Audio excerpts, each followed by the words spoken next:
morning, I am FAIQAH. Welcome to BBJ News, bringing you the eye on the news for Tuesday, 24th January 2023.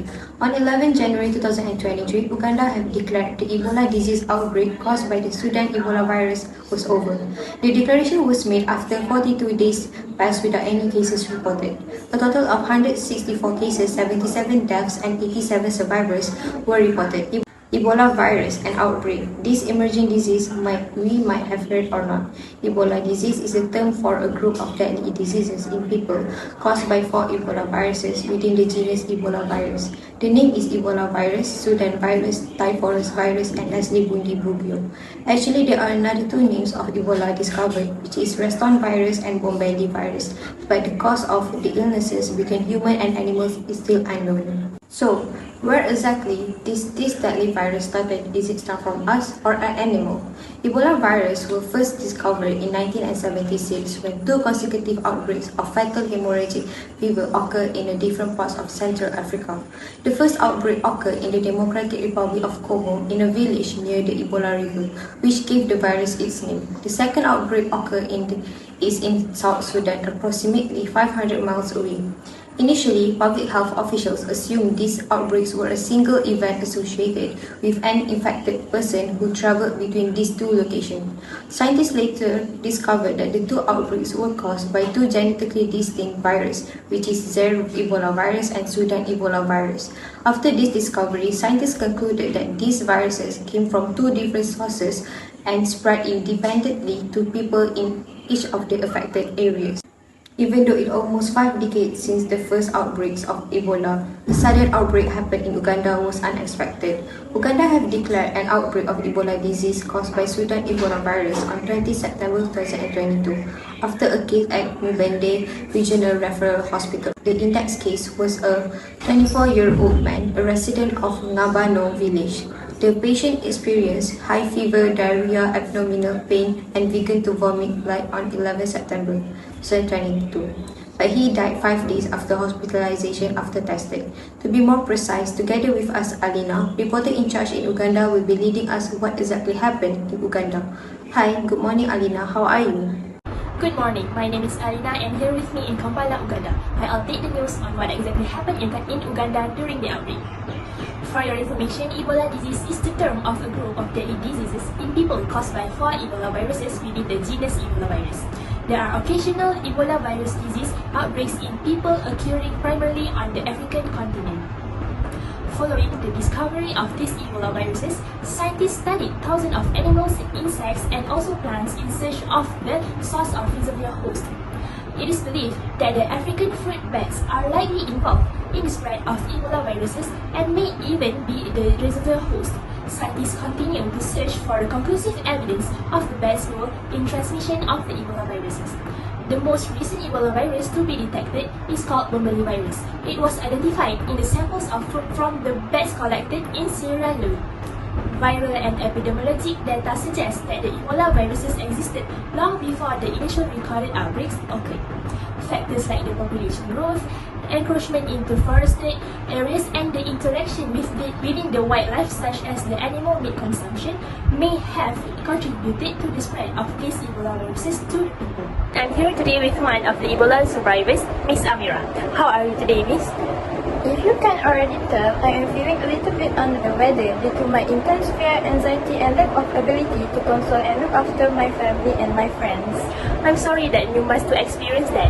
May I know from your point of view, as one of the survivors, what do you think about this Ebola virus impacted someone's health as you have experienced it before? From what I have been consulted before, the virus has damaged the tissue that leads to a significant inflammation. It can also disable my immune system because the Ebola virus may attach to penetrate and infect enough for my body to be in distress and destroy my white blood cell function. Now I know how the virus may affect the victim. May I ask, does this virus impact your community negatively? The inability of getting necessary items such as food, clothing, and shelter become harder due to our lack of employment possibilities and livelihoods. Thus, it can jeopardize our nation's food security.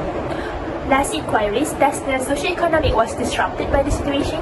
Extremely low socioeconomic status, which contributes to a high level of political instability in the nation, can deprive the populace of a well-deserved sense of calm and prospective developmental progress. That's all from me, and thank you for your time and your contribution. Now we are back to FAIQAH. Thank you so much, Alyna, for leading us more about Ebola virus. Next, I will be linked to the head of Viral Infection Institution, Ms. IZZATI, as we know right now the background and the symptoms of Ebola. How about the pathogenicity?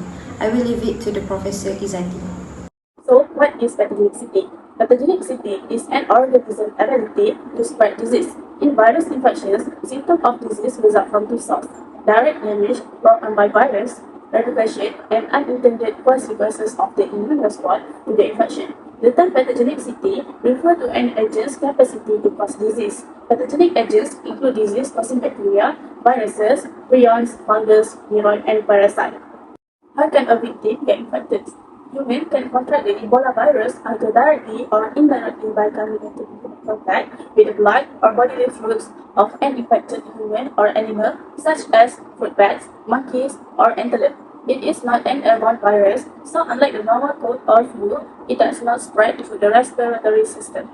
There is an incubation period following infection, during which the virus multiplies in the body before symptoms show. Ebola typical incubation time is 8 to 10 days, although it can last as long as 21 days.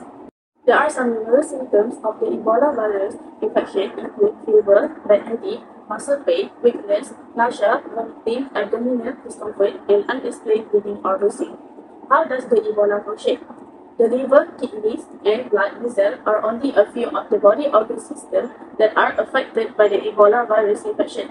Rapid viral replication causes extensive tissue malfunction and damage. How to prevent throat infections? Everyone should avoid travel to areas where there are suspected cases of outbreaks. Is the best way to prevent contracting the Ebola virus. Second, periodically have tests done on your blood and practice a good personal hygiene is important, especially after seeing a patient. Other than that, before eating, you must properly cook any animal product. Lastly, when handling patients or samples, healthcare and laboratory staff members should exercise all necessary safeguards.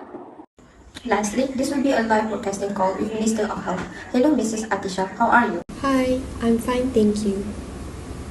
So, Uganda have announced the end of Ebola outbreak on 11 January. Ms. ATISYA, as the Minister of Health, what is the approaches by government in order to control the spread of this deadly virus? The World Health Organization (WHO) has told the Malaysian Ministry of Health that Guinea, Liberia, and Sierra Leone are the three West African nations most affected by the Ebola outbreak.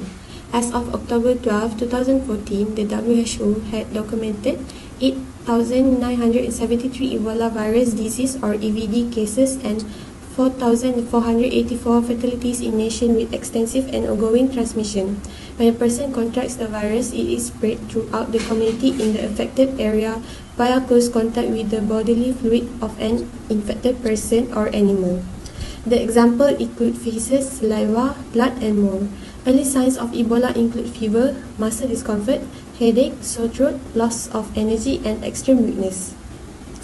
The Prevention and Control of Infectious Disease Act (PCID) of 1988 in Malaysia requires notification of certain diseases, including EVD.